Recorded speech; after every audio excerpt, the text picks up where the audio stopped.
Donald Rumsfeld was twice, once in the 1970s and again after the millennium, the US Secretary of Defense. He also served as a member of the United States Congress in the 1960s and was the United States Ambassador to NATO in the early 1970s. He was President Ford's Chief of Staff in the White House and a special envoy to the Middle East for Ronald Reagan. His memoir is of great interest if you're interested in the government of the United States from the 1960s to 2006.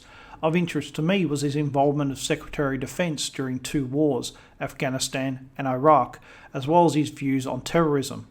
It also highlighted the difference between conservatives and right liberals. Mr. Rumsfeld first won office in 1962, running for the United States Congress. All of his political career he has called himself a conservative Republican, but he is quite clearly a right liberal. Here are the principles he put on his business card when he won the Republican Party primary for his district.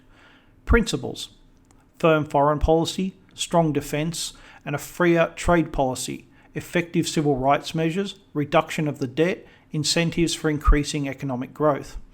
One of his opponents, a Mr. Burks, said that Mr. Rumsfeld wasn't hard right conservative. At first glance, all the principles seem conservative, but what does a freer trade policy mean? What does effective civil rights measures mean? What does incentives for increasing economic growth mean? They're all liberal principles. Terrorism. One of the great tragedies of the Reagan administration was the suicide attack on the US Marines barracks in Beirut, Lebanon.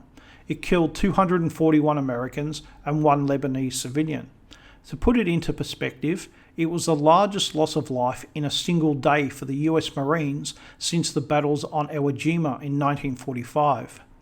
On the same day, 58 French soldiers and 5 Lebanese civilians, a mother and her 4 children, were killed in another suicide attack. President Reagan and President Mitterrand both said that the attacks would not force them to leave Lebanon, but within a year, France, Italy, Britain, and the United States had all withdrawn from Lebanon. The retaliation was ineffective, and the attacks joined a long list of terrorist attacks that received no or little response. It is a frustrating story to look at terrorist attacks on the West going back to the 1960s and seeing so little being done to fight back. Mr. Rumsfeld gives a very good account of his time as a Middle East envoy and both the limits of America's power and the policy of wishful thinking that believes that pretending terrorism comes from nowhere, that it will vanish back into nowhere. Each successful terrorist attack encourages more, and the lack of a military response simply makes it easier. The reality is that most terrorism is state-sponsored, a part of their foreign policy, and when we do not respond militarily, we invite further attacks, as we have shown it works. Mr. Rumsfeld is also very scathing of letting the law handle terrorism when it's a problem of foreign policy. He gives a very damning example of when the blind sheik responsible for the 1993 World Trade Center bombing was on trial. The prosecutor was required to hand over details of how the FBI had obtained information and from who. The defense then released that information, exposing informants and techniques alike to the terrorists. Afghanistan. After the 2001 terrorist attacks, the United States demanded that those responsible be handed over for trial. The Taliban government of Afghanistan decided to play games, and the United States and its allies invaded Afghanistan and installed a new government. The war continues, but for the first 5 years, Mr. Rumsfeld was Secretary of Defense, and he made many of the decisions relating to the war. In theory, invading a landlocked country on the other side of the world was the big problem, but the capabilities of the United States meant that it was achieved. The Taliban was driven from office, a new government created, and the country stabilised. Fighting continued during all of this time, but it was on a much smaller scale until 2006, when the mistakes that had been made came back to bite. Mr. Rumsfeld discusses 2 of the biggest problems that were made in Afghanistan, but interestingly, he doesn't mention what I regard as the biggest mistake, having the king abdicate in exile and creating a republic. King Zahir was crowned in 1933, was overthrown in a military coup in 1973, and died in 2007. It was his overthrow that started the disaster that Afghanistan is today, and the Afghan people know this. His return would have given a legitimacy and stability to the new government that nothing else has. The second problem that he does discuss is the idea of trying to create a modern Western state in Afghanistan, something most Afghans don't want, but which many have insisted is the end goal of the war. This simply breeds support for the Taliban as foreign ideas are forced onto the country. Thirdly, he talks about the lack of support from the rest of the US government. The State Department was normally short of the number of personnel promised, and they tended to be younger and less experienced than required. They were keen and brave in many cases, but the lack of experience really told. Iraq.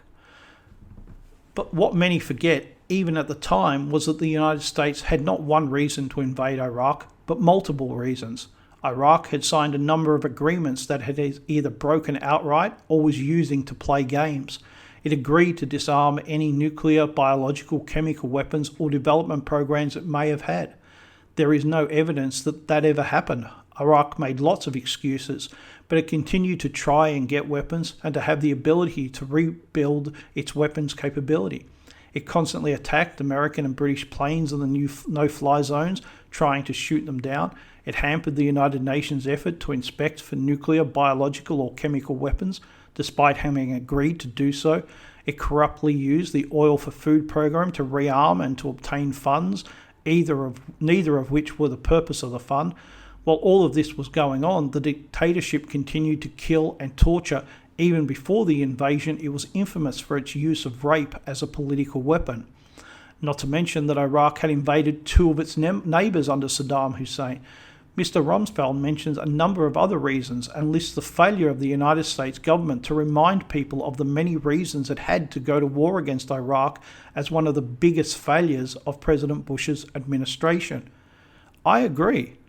The other big problems he mentions in regards to Iraq were the troop levels and the lack of any firm idea about how long America was going to remain in Iraq. Some wanted only a few weeks, others wanted decades. This lack of clarity led to much of the confusion between various actors, military and civilian, American and Iraqi, American and foreign, and American, as no one was quite sure how long they were expected to do something. It was a big factor in not setting goals, and as no goals were set, goals could not be met. The troop levels were particularly interesting. Mr. Rumsfeld said it was a constant question he asked, was there enough troops in Iraq? Most of the time the commanders were very consistent and said yes, that there were enough US troops in Iraq. What's clear is that that wasn't true, and it's strange that the commanders should be so convinced that there were. One reason was that more US troops on the ground could mean more US casualties. It would also have meant more control over areas, but the real problem was that there was no real clear goal on raising, training or deploying Iraqi military or police units. It also took a long time to understand the unique conditions of Iraq, its people and political culture. The United States federal government. A surprise for me was reading the institutional shortcomings of the United States government. I was surprised that each president seems to decide how they want the White House staff organised. I would have thought there was more structure. I've also noticed before, and this book confirms it, that the lack of a proper cabinet government in the United States is a bad idea. The United States seems to have taken half of the idea of a cabinet, but it's really a very decentralised system. So instead of the different departments working together because the cabinet makes them, it seems these issues continue much longer than they need to. Setting goals in Iraq should have been someone's job, but no one except the president can do that. Maybe the fault in this case does lie with President Bush. The faults of the National Security Advisor is also clear. Whoever has the job seems to be in conflict with both the Secretary of State and of Defense, because they're not advising so much as deciding US policy. As a book of this was easy to read if you're interested in the subject matter, if you're not, don't bother. The writing is good and there's much information on Donald Rumsfeld's life and political career. If you're at all interested in his life and career, I do recommend you read his memoir.